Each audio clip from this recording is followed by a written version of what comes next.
presidente, demais integrantes dessa comissão, quero, em primeiro lugar, dizer aqui, doutor Gilberto, que a sua participação aqui foi uma das participações mais brilhantes desde o início dessa comissão. O senhor demonstrou aqui um profundo conhecimento da matéria, com muita tranquilidade, clareza e firmeza, desmontou praticamente todas as mentiras, todas as fake news, que normalmente são repetidas, que algumas delas foram repetidas aqui hoje. O senhor deu aqui hoje uma verdadeira aula. Por isso esse constrangimento por parte de parlamentares da oposição, por isso essa postura um pouco descontrolada, agressiva, porque é fruto, né, de estarem quase que desnorteados. Por quê? Porque o senhor foi demonstrando, passo a passo, que boa parte do que eles dizem é mentira. E quando a verdade é restabelecida, como ela foi aqui hoje, isso é muito importante para a sociedade, é muito importante para o parlamento. Quando o relator perguntou para o senhor, e o senhor respondeu que a partir de 2019, o senhor percebeu uma mudança de atitude, eu concordo plenamente. Porque até 2019, quando a doutora Marcelisa fez aquela ação que garantiu que aquelas 4 entidades perdessem o ACT e foi afastada do cargo por isso, e depois tiraram da DIRBEM para poder devolver para aquelas entidades, entre elas algumas que estão aí no centro da corrupção. A partir dali muita coisa começou a acontecer. Zé Carlos Oliveira, o time do Zé Carlos Oliveira.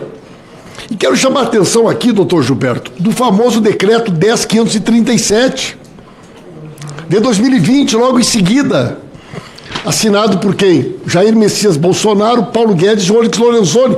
Por que esse decreto é importante? Porque aqui, além de estenderem para poder roubar também das pensionistas, eles fizeram a grande mudança. Até então, só entidades que eram exclusivas de aposentados e aposentadas poderiam ter ACT. E aqui, eles disseram o quê? Que qualquer entidade que trabalhasse com aposentados. E a partir desse decreto criminoso, entidades que trabalhavam com seguro de carros, entidades das mais variadas, começaram a receber um ACT atrás do outro. Foi aí que surgiram os Golden Boys. Entidades presididas por jovens de 30 e 30 e poucos anos que nunca trabalharam e que do dia para a noite enriqueceram, roubando dos aposentados e das aposentadas. E quando isso aconteceu? 2019, 2020, 2021. Infelizmente, servidores do INSS estavam envolvidos nesse esquema criminoso. Já foram identificados, foram afastados. Infelizmente, esse esquema criminoso continuou. Mas quando que ele foi desbaratado? Foi desbaratado quando a CGU, a Polícia Federal, teve independência para poder agir, desbaratou a quadrilha e fez com que hoje, e o senhor agora mais uma vez repetiu, 2,8 bilhões roubados já foram bloqueados. E agiu com sensatez e humanidade quando disse: enquanto se investiga e pega os ladrões, vamos garantir que o dinheiro seja devolvido para os aposentados e para as aposentadas. Parlamentares que vieram aqui num tom de surpresa e perguntaram para o senhor: mas crianças também eram descontados e descontadas? Presidente, às vésperas da eleição, governo Bolsonaro, mudaram a regra e permitiram o consignado do BPC, permitiram o desconto do auxílio emergencial, presidente, às vésperas da eleição. Então, se, infelizmente, crianças foram roubadas também, crianças, inclusive, que recebem BPC, crianças foram roubadas porque eles abriram a porta às vésperas da eleição para dar consignado. E, curiosamente, vamos lembrar que foram poucas entidades autorizadas a fazer o BPC e fazer com que crianças fossem roubadas com consignado auxílio emergencial? Poucas, entre elas a Caixa Federal, que teve 93% de inadimplência, e o Banco do Zema, e o Banco da Família do Zema. Então o esquema da corrupção envolvendo tudo isso, senhor presidente, está absolutamente demonstrado aqui de forma categórica. E o doutor Gilberto foi brilhante, porque ele mostrou passo a passo o que aconteceu e mostrou também as medidas acertadas, adotadas pelo governo do presidente Lula. Está tudo resolvido? É claro que não está tudo resolvido. E quero aqui, doutor Gilberto, dizer que eu quero me somar a todo o esforço que está sendo feito. Em primeiro lugar, o INSS chegou a ter quase 80 mil servidores, hoje tem menos de 20 mil. As agências estão sucateadas, os equipamentos são velhos. Nós temos que modernizar os softwares, nós precisamos dar condição para que essa instituição possa estar à altura da tarefa que ela sempre teve. E aí, doutor Gilberto, eu quero, até mesmo por uma questão de lealdade, dizer ao senhor que eu acho que nós deveríamos fazer alguns esforços para reduzir a fila, para melhorar o atendimento. E aqui eu quero entrar numa questão, até porque eu falei publicamente sobre ela. Desde essa portaria que disse que a liberação dos consignados seria feita só através do sistema e não mais das agências, nós criamos uma situação que é a seguinte: as pessoas mais idosas, as pessoas mais vulneráveis, são as que têm mais dificuldade de mexer na tecnologia. E aí elas não conseguem fazer a biometria e não conseguem liberar.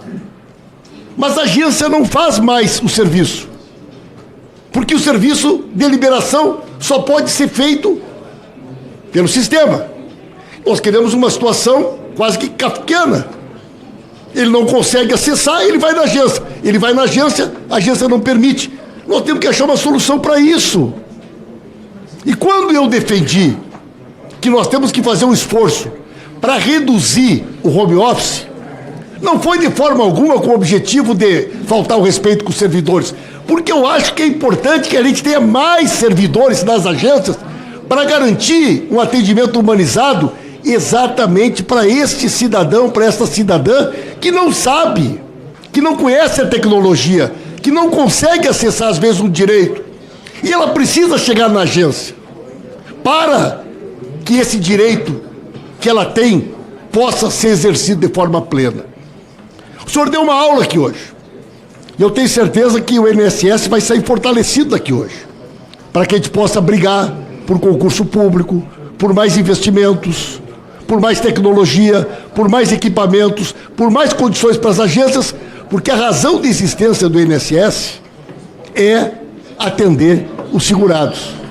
E isso fez a vida inteira. E nós temos que trabalhar para que possa fazer mais e cada vez melhor.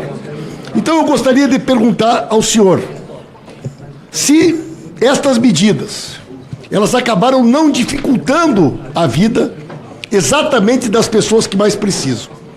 E se nós não poderíamos fazer um esforço para aumentar a presença de servidores das agências para garantir uma atenção humanizada. Infelizmente, por exemplo, no Rio Grande do Sul, nos últimos 2 dias, nós estamos de novo com um grande problema. Hoje, as pessoas foram mandarem de volta para casa, nas agências, ontem também. Isso acaba tendo toda uma repercussão e não é razoável que a gente não possa encontrar uma solução que dê para o segurado a dignidade que ele merece no momento do atendimento. Perfeito. Bom, deputado, obrigado pelas palavras. É importante a gente receber crítica. Eu costumo falar que desde que eu fui ouvidor-geral da União, eu valorizo muito mais a reclamação do que e a crítica do que o aplauso e o elogio, porque a gente só evolui com as críticas construtivas. Senão a gente acha que está tudo muito bem e a gente precisa melhorar. O que ocorre?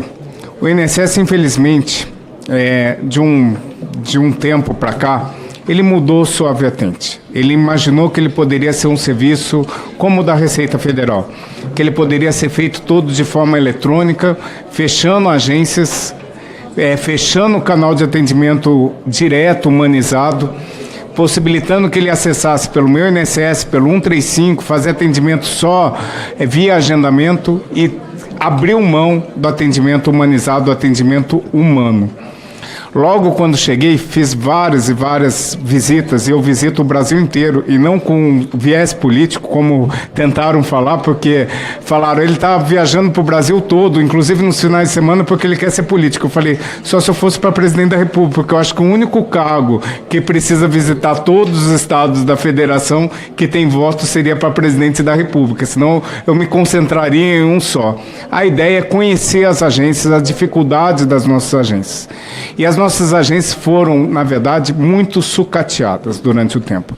Elas foram fechadas e trocado o atendimento humano pelo tratamento digital, onde o nosso aposentado e pensionista ele não tem familiaridade. Nós abandonamos o servidor do INSS, esse contato direto, para passar para intermediadores, para poder fazer o tratamento desse benefício, o que é ruim. Desde que chegamos, estamos tentando a volta do atendimento presencial. Hoje, a gente tem uma relação de teletrabalho, 53% dos nossos servidores é trabalho exclusivamente presencial. Eu sei que muitos que querem ainda piorar a situação do INSS falam que 70% está em casa. 53% dos nossos 18 mil servidores, eles atendem exclusivamente presencial. 40% remoto e 6,5% semipresencial. Ele fica nos dois ambientes. Por solicitação, e aí que a gente verifica a beleza que é o servidor do INSS, por solicitação dos sindicatos, dos servidores do INSS, eles entenderam que o modelo imposto a eles de PGD dificultava ainda mais esse contato humanizado. E semana passada soltamos uma portaria tirando o PGD como exclusividade para poder fazer o atendimento da jornada de trabalho, colocando para que os servidores pudessem, junto com a sua chefia, voltar ao trabalho, o controle exclusivamente presencial. Estranhamente, alguns jornais viram que a gente estava reforçando o teleatendimento, o teletrabalho, e foi exatamente em sentido contrário. A gente tirou o PGD de obrigatório para colocá-lo como facultativo, possibilitando que os nossos servidores retornem às agências. Agências, muitas dessas, que foram fechadas, que foram colocadas numa situação deprimente. Só para que o senhor entenda, para que todos... Só esse ano compramos 6 mil computadores para o INSS, porque a maioria dos computadores que os nossos servidores trabalhavam ainda tinha o Windows 7, que além de não rodar os sistemas, ele colocava uma vulnerabilidade enorme para ataque hacker, para buscar informações. Nós estamos reforçando o parque tecnológico, nós estamos reforçando a questão do atendimento.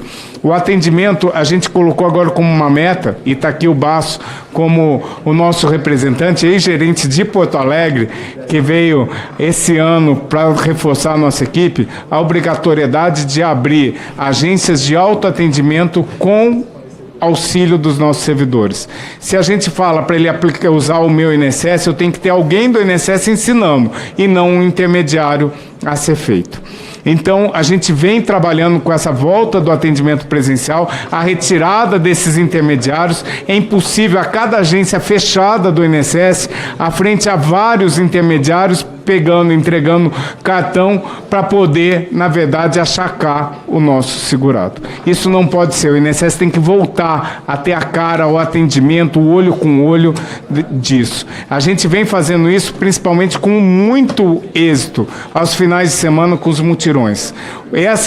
Hoje está tendo o governo do Brasil na rua, em Campo Grande. Eu estou recebendo fotos de segurado com a carta de concessão de benefício que ele fez a perícia, fez a análise assistencial e já saiu com o seu benefício. E é esse o nosso projeto, é voltar o atendimento presencial nas agências. Não como era antes, com aquelas filas, um atendimento organizado com agendamento. Infelizmente, quanto à questão de problemas dos segurados que vão até a agência e voltam, o INSS trabalha com agendamento, na sua grande maioria de atendimentos. Você faz agendamento para ser atendido na agência. Os sistemas da DataPrev ficaram 2 semanas fora do ar. Não prejudicou só o nosso segurado, prejudicou principalmente o nosso segurado, que se deslocou, uma questão triste, uma questão horrorosa, que ninguém é insensível a isso e ninguém mais fica revoltado do que a gente, porque a gente quer mudar a cara do INSS. Mas os sistemas tiveram problemas, ficamos 2 semanas fora, e agora, com uma mudança de servidor, a expectativa é que ele retorne. Há uma crescente no número de acessos. Só para que entendam, esse começo do ano que gerou a saída do sistema do ar, com o reajuste do salário mínimo, com o reajuste dos benefícios previdenciários, com a isenção do imposto de renda para 5 mil, aumentou a possibilidade de margem consignável. E aquilo que a gente recebia de 3 milhões de acessos passou para 7 milhões de acessos dia. O sistema não aguentou e caiu. Estamos num processo de contingência, de análise do que pode ser feito em relação aos sistemas e cobrando a DataPrev para providências imediatas.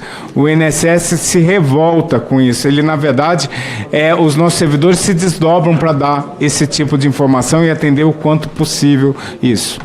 Quanto à questão do desbloqueio de consignado pela face, pela questão de biometria, a gente tentou e até pensou em soltar uma portaria para que ele, acessando pelo Gov, ele pudesse ser uma forma facultativa dele poder desbloquear o crédito consignado. Só que a gente verificou que seria inócuo, porque a gente precisaria da senha ouro para ele poder desbloquear o consignado, que seria mais confiável.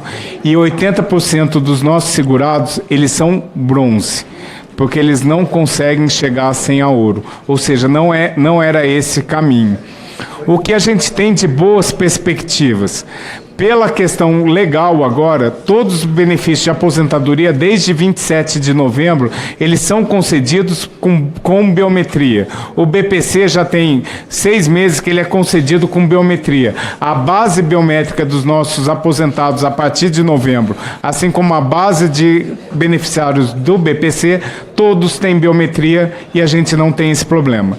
Tem uma outra regra, que a partir de abril, para os benefícios que são de benefício por incapacidade, salário e maternidade, também terão biometria.